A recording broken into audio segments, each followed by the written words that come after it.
floating up to the management level. And then there's the investors, the chain time, sorry to keep bringing this back, but there's the people, the bigger, the bigger investors. So is the communication the same for each group? No. And as you go through the levels, you actually learn, mentioned this already, what is still needed? What is the gap? What am I missing in my communication? What don't I know how to say and do? What as someone said, I don't know how the other person thinks. So you become aware. After that awareness and having to practice and trying things out, you become that expert. Expertise, nobody's born with an expertise. It all has to be trial and error. So nobody's born a natural salesperson. You have to work at it. Nobody's born an entrepreneur. You have to work at it. And you trial and error. You have mistakes. You try things out. I have a feeling no one's going back to the couch to eat chips and Netflix anymore. We're going to try to practice. It requires us to emotionally overcome our laziness or instability or our fear, and we have to do. There's no way around it. Right? I had to pick up that phone. I have to make it happen. Right? So this means make it happen might mean I need to get aware first and then become an expert in that area. So when I walked around the room, it was on purpose. That's an expertise I have. I need to connect with people in the audience. So when I'm looking out on the audience, at least there's some faces I know. I know Tracy. We talked to Christine. Right? We talked to a couple other people. That's an expertise. That's an experience. I wasn't born to be a speaker. There's 1,000 experiences went to this date. One of them was meeting Tracy along those 1,000 of experiences. And we worked together in our Toastmaster Club. We have something mutual. And she invited us to come here. So 1,000 steps. It's like there's another famous Buddha quote, right? The journey begins with the first step. Something to that effect? Yes. Yeah. So effective communication at the bottom here. And we talked about awareness to become an expert, right? Everybody agree? We're okay? So let's look at two things. Communication is made up of hard and soft. Hard are skills like knowledge, skill, expertise. So if you're a programmer, it's knowing the programming languages. Actuarial, it's knowing the actuarial tables, how that world works. If you're a project manager, it's knowing all the technology around project management. So that's expertise. Those are hard skills. Those are skills that can be measured, right? People can give you an exam and measure how good you are. Your recall, recognition. Those are hard skills, okay? And that gives you a degree of authority in an organization. The more skills, the more expert that you are, that gives you authority in the organization. Okay, is that obvious? And as you move up the chain in the world, in the corporate world, that expertise gets recognized. You get paid more for that expertise. New products get developed. New developments happen with that authority. So the authority goes from low to high, from awareness to expertise. Anybody tell me what the soft skills are? Which one? Emotional intelligence. Emotional intelligence. We're not going to talk a lot about that because it's a huge, huge pool. But yes, emotional intelligence, hard to measure, almost impossible. Personality. Leadership. At the back, personality. Leadership. Leadership, right? You measure leadership because the leader floats to the top and people want to follow, but there isn't a number you can put on it. And when you go from awareness of what leadership skills you need to develop to expert, you can't, there isn't a straight path, there isn't an obvious road, like effective communication. It's not obvious. Problem solving. Problem solving, again, not obvious. And dealing with conflicts. And conflicts, Yeah. resolution, Resolution. like we talked about, dealing with people who are not so sure. How do you overcome that? Well, it's with a soft skill. Sixth sense, gut feeling. Gut feeling. This is a person who's on the emotional side. I think in the audience we have the whole scale here, from the emotional to the intellectual, right? The rational. Very good. Okay, Like So sense that was- of humor, humor. otherwise it's boring. Oh, no. Are we having Sense of fun? humor, yeah. Are we having fun? I like the language. I got scared there for a second. Yeah, I'm not a humorist. I can't really tell jokes, but I try to find humor in the message. And that goes for like, one-on-one speaking. We have a nice conversation and I think that I became more of an expert on. Telling jokes is very nice, but it's hard to do. I have a good one. Okay, a joke? High energy. Energy. Do you notice that I'm speaking with a big voice? But the people in the back almost feel like I'm gonna blow their hair off? Right? That's important, right? And this took years to learn that voice. I explained this personality that you see speaking right now is not the exact 100% personality as the one that is working around the table in preparing our presentation, thinking. And then when I'm reading these books, and I'm going to tell you about, I'm like a hermit in my library. Right? And so yeah, you have to develop, again, a whole continuum of personalities to pull out at the right moment for effective communication.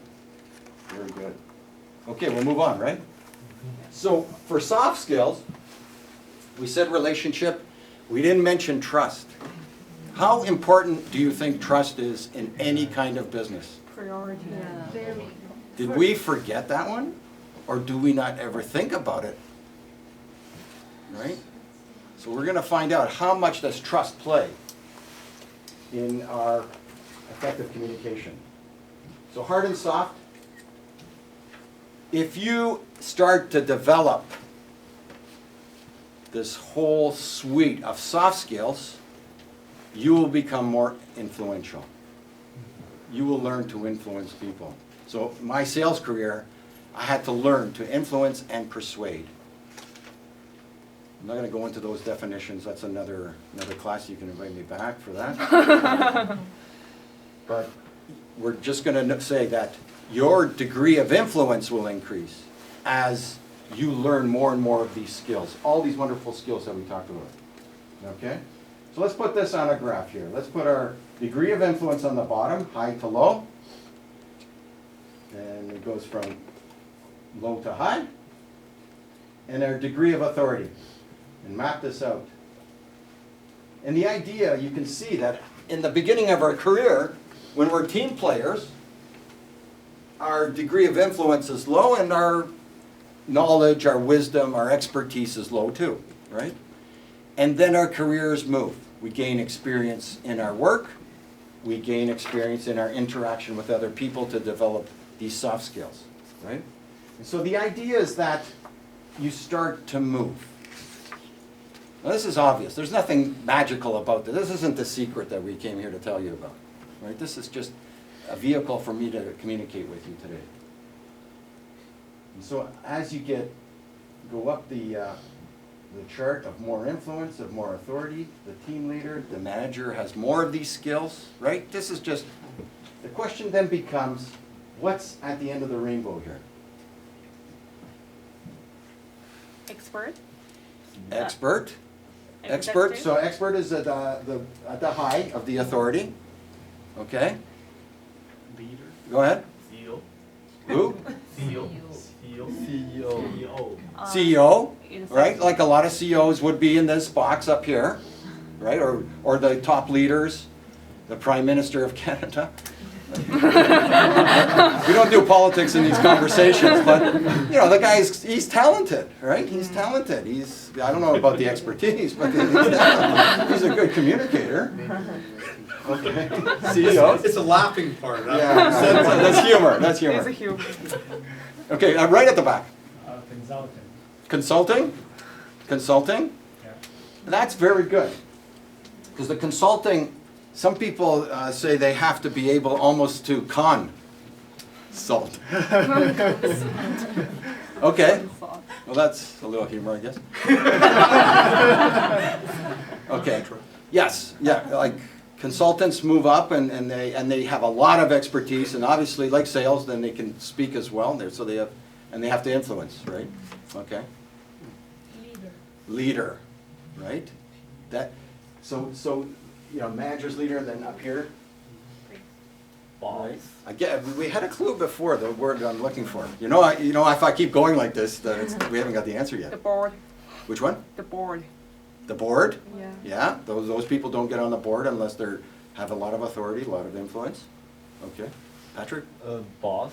A boss? Well, that's manager. That's okay. We're gonna make that the manager. Who? Chess player. Chess players. Not chess players. Okay. Entrepreneur. I know what you're doing. Yeah, no, entrepreneurs. Okay. Yes. Influencer. Which one? Influencer. Yes, we're getting closer. Yeah. An influencer of a certain type. Mentor. The trusted advisor. Stakeholder. He's still coming up with a different answer. The reason I say, I've been a trusted advisor maybe 1 or 2 times. It's very difficult to get this status. Do you know what goes into being a trusted advisor? That's not a rhetorical. You can tell me. What are the characteristics of a trusted advisor? Trustworthy. Trustworthy. And that's so important. So another word to that is integrity. Whatever they say, whoever they're having the relationship with, it will be done. Right? Not only they believe you, but you actually you do it. The 3 of us said we were going to show up here, and I had a lot of trouble getting here today. My wife took the car and the keys of the other car, and the other car had a flat tire, and right? So I said we were going to get here. We're here. That's just one lousy example. Okay, so trustworthy, integrity. What else? Did I see him? Ethical. Ethical? Yeah. Ah. Highly ethical. So when you have a relationship with another person, like a CEO, like a prime minister, like a manager, a boss, a company, an entrepreneur that's taking a lot of risks, things are flying 1,000 miles an hour in different directions. If there's a problem with ethics, do you think they're going to spend time with you? They're going to question the ethics of the person that they're going to have a communication with or do business with? That's gone. Oh, we haven't got time. We got to keep moving. High ethics. Thank you. Accountability. Accountability. Thank you. Andrew's going to talk about accountability. Confidence. And confidence. And a win-win philosophy. Win-win philosophy. Seeing from the word perspective again. Who said that? I forgot. It was somewhere over here. Perspective. Yeah, you forgot. Leadership. Leadership is there. Empathy. And Empathy. empathy. Empathy. Yep. Yes, I will talk to that. And? And competence is on the expertise, right? So that's competence is here. But competence in both, right? Influence and the area of expertise that you're in. All right. For the leadership, I want to address on the servant leadership. Yes, there is such a thing called servant leadership. Can somebody else explain what servant leadership is?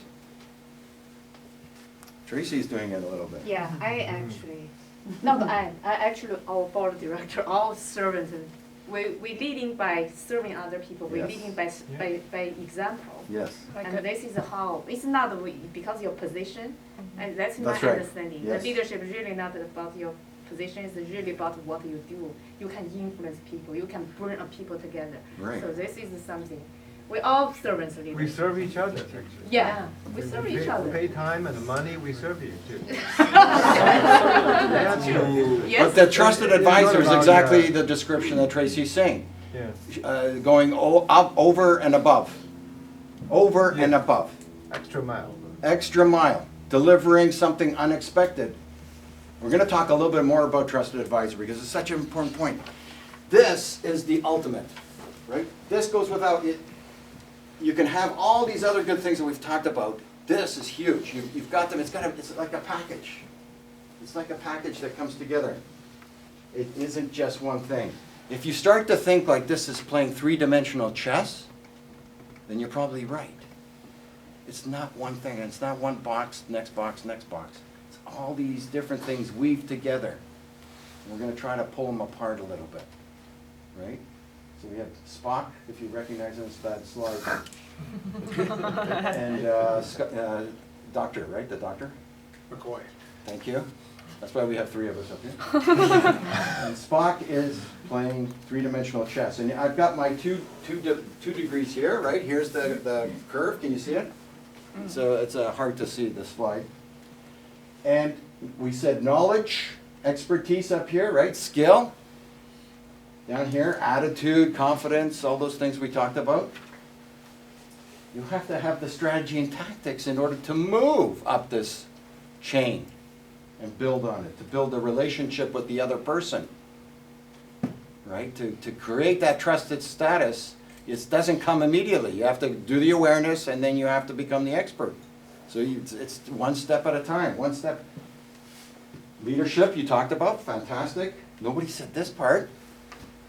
What about the politics in an organization? You don't go anywhere if you don't know how the politics works in your company, right? You can be the expert, but if you don't understand the politics, then how are you going to effectively communicate? We'll talk more about that. And then the last one, Christine, my emotional, are you ready? My last one? Where's the last one? There it is. Oops, popped off. There he is. Right above Mr. Spock. Flashing over here. We need to understand our emotions. What triggers us to get really upset sometimes? Right? We're in that conversation, that difficult conversation you talked about at the beginning. Maybe you can rip that off and paste those up.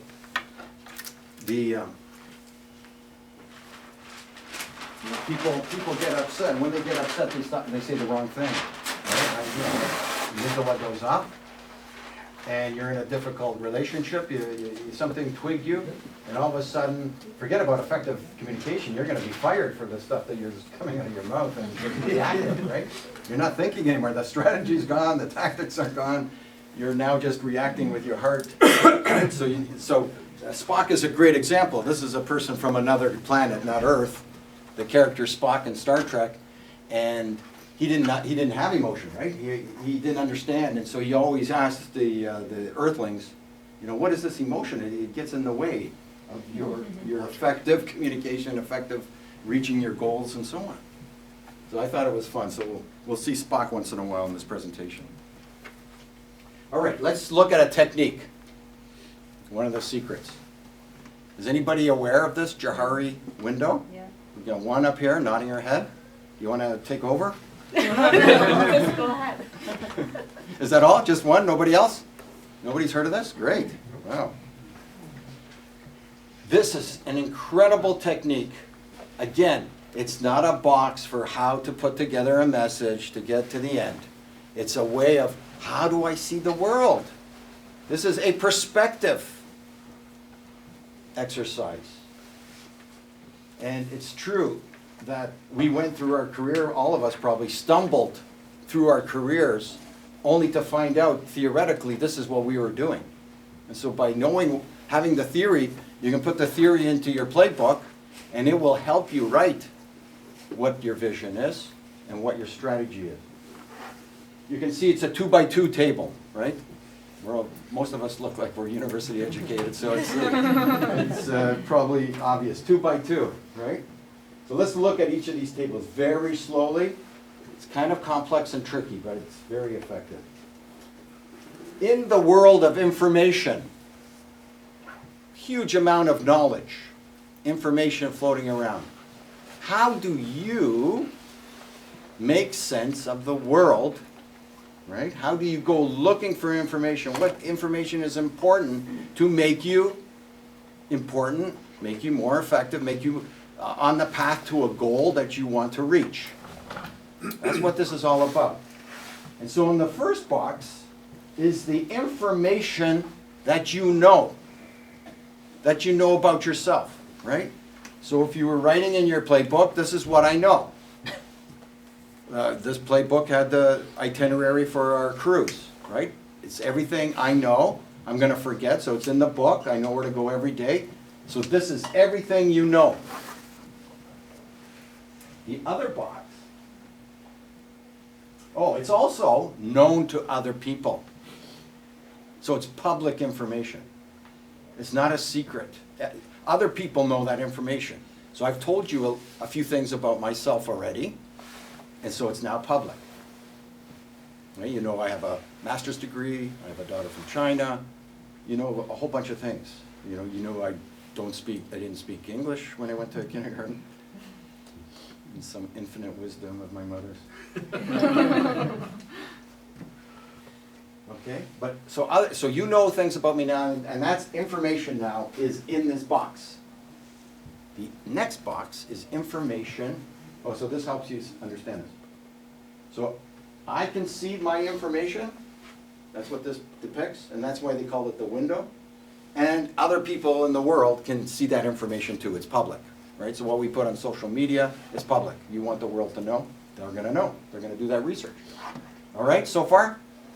All right, let's look at the other boxes. In this box, it's things I don't know. Okay? And there's much I don't know about myself. Why am I hiding behind this table? And I insisted on having this table here.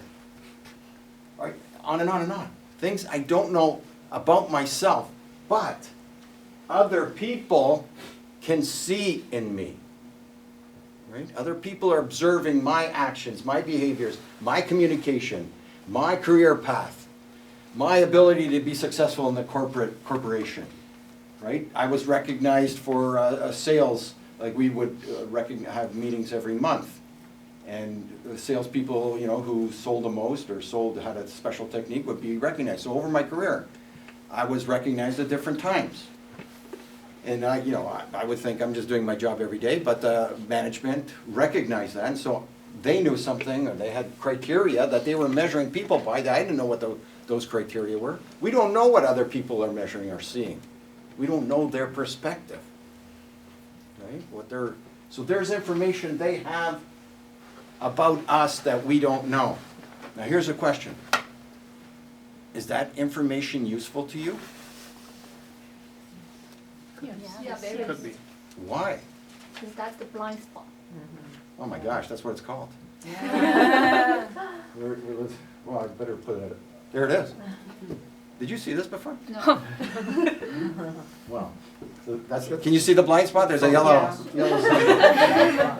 There's the blind spot, right? They can see our blind spot. Now, why is that useful? Why is that necessary to know to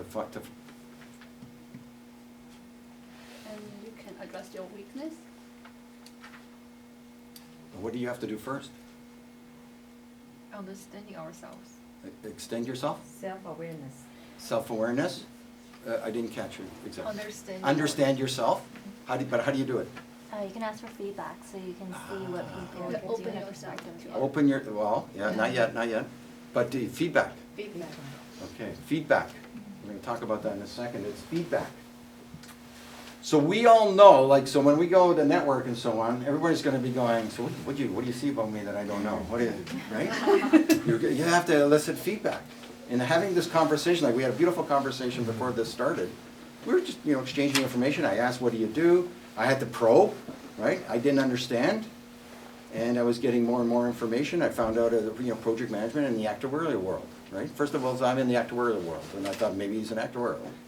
Not 100%. He does project management, he does projects in it. So you have to ask.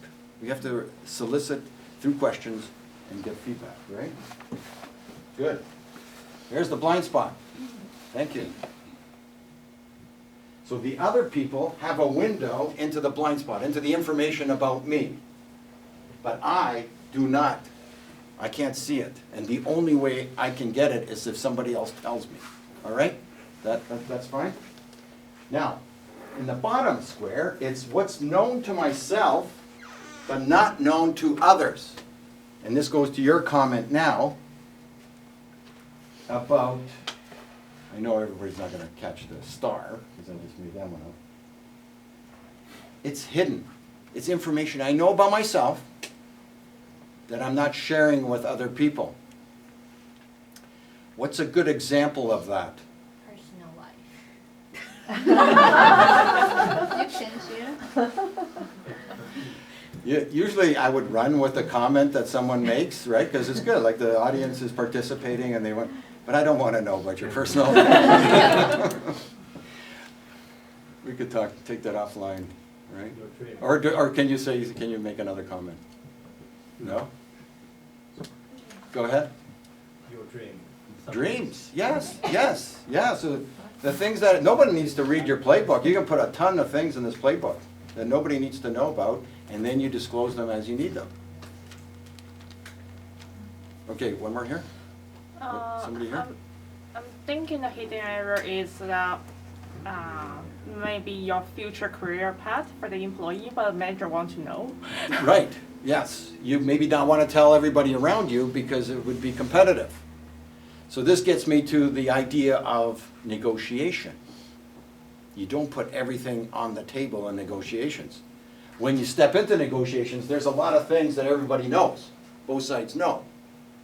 There's a lot of things you don't know about what the other person's or the other team or other members, what their position is. And they don't know some of the things that you're holding back. For example, how much you're willing to pay for this thing that you're negotiating for. Okay?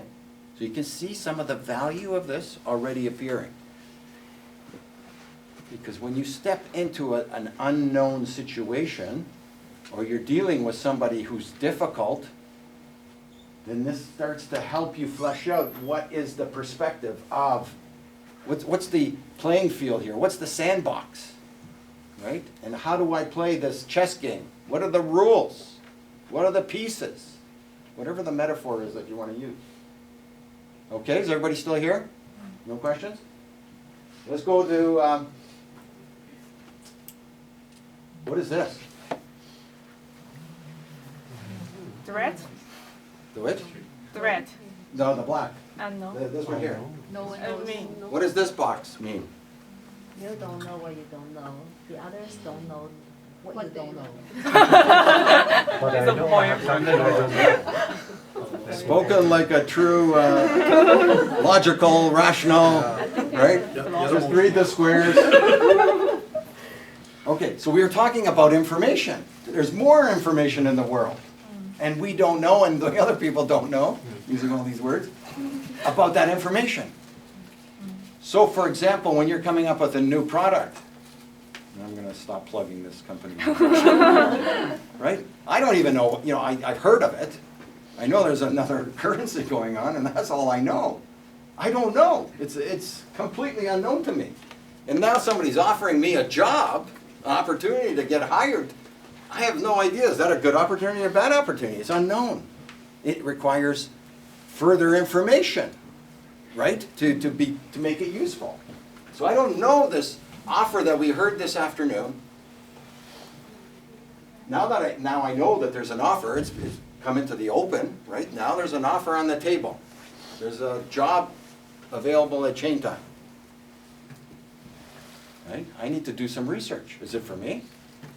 Okay, so the unknown. All right, so we see where the four are. Okay, is this kind of obvious now? I tried to make this as simple as possible because this is such a powerful technique. You can write speeches using this technique. You can you can plan your meeting with someone that is unknown. For example, my meeting in New York, I would use this process. Okay? Sorry, there was a comment. Somebody wanted to say something? Maybe I Oh, Tracy. Yeah, right now we have the 4 spots. So if we want to be an effective communicator, which area we should be focused, which area we should, doesn't matter. No matter before the person left, doesn't matter. Even you know it doesn't matter for you. So can you elaborate? So we said all of this is like 3-dimensional chess, Yeah. right? There isn't one answer. So you need your playbook, you need your vision. What's my goals? First you weigh, is this opportunity, is this Chain Time opportunity, this job? This is a great example. Is that for me? Does it fit my vision? Is it my strategic goal? Is it going to match? Right?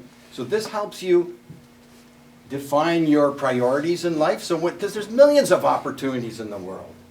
I could have said yes or no to come here today. Right? Netflix is on the couch, the potato chips are at home. I have the little 5-year-old I could play with, right? But it's in my strategic plan to be here today, to share, to hear, to communicate, to get better. Can I add a little bit more? Sure. Tracy, I think what you're asking, like, what should you focus on Yeah, for effective communication? right. I'll touch on it when I get a chance to stand up. Here's a short answer, all of it. Oh, okay. You have to. You have to understand the whole lay of the land so that you're communicating with all the available information. And the secret sauce is try to figure out how to get that information that you don't know. So the answer is you need it all, ideally, so that when you communicate, you are the trusted advisor. You understand everything, so you can provide, you know, a complete message. So then the ability, the problem is, how do you get the information? Yeah, Okay? yeah. Thank you. Oh, you're Thank welcome. you. Sure. And what kind of tools and technology to Right. get this information? How can you find? How do you apply this, right? Yeah. And so we have to practice it. Now that you're aware, you're in the aware stage that this tool exists. And now you say, okay, I'm gonna grab my playbook and I'm gonna start. So maybe I'll tell you my story of what I did.